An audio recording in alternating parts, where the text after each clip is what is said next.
আইসিসির চেয়ারম্যান পদে বসতে না বসতেই বিতর্কিত এক সিদ্ধান্ত নিতে যাচ্ছেন জয় শাহ। এ বিষয়ে চলতি মাসের শেষ দিকে বৈঠকে বসছে আইসিসি। টেস্টে দ্বিস্তর চালু হলে ক্ষতি হবে বাংলাদেশ, ওয়েস্ট ইন্ডিজ, আফগানিস্তান, জিম্বাবুয়ের মতো দলগুলোর। এক্ষেত্রে অস্ট্রেলিয়া, ভারতের সঙ্গে টেস্ট খেলার সুযোগও থাকছে না।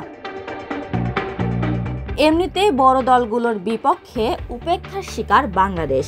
2019 সালের আগে বাংলাদেশ ভারতের বিপক্ষে টেস্ট খেলার সুযোগ পায়নি। অস্ট্রেলিয়ার মাটিতে প্রায় 20 বছর টেস্ট খেলেনি। ইংল্যান্ডের বিপক্ষেও খেলা হয়নি 2010 সালের পর থেকে। আর এবার দ্বিস্তর হলে দেশের মাটিতেও বড় দলের বিপক্ষে খেলার সুযোগ হারাবে বাংলাদেশ।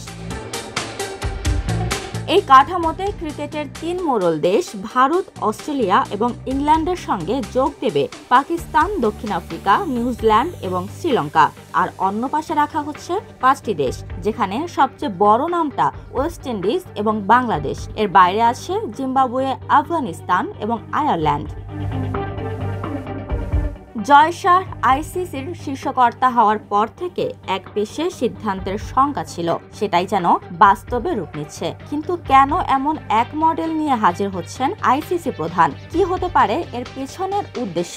এ নিয়ে ক্রিকেট ভক্তদের নানা কৌতূহল। জানা যায়, নিজেদের স্বার্থ হাসিলেই এমন বিতর্কিত সিদ্ধান্ত নিতে যাচ্ছেন জয় শাহ। এতে করে আইসিসি থেকে বাড়তি লভ্যাংশ পাবে 3 মোড়ল। তবে আইসিসির এমন সিদ্ধান্তের সমালোচনা করেছেন ওয়েস্ট ইন্ডিজের কিংবদন্তি ক্লাইভ লয়েড। এমনকি এই সিদ্ধান্তের পর টেস্ট ক্রিকেটের মৃত্যু হবে বলে দাবি করেছে ফক্স এবং এএফপি ক্রীড়া সাংবাদিকেরা।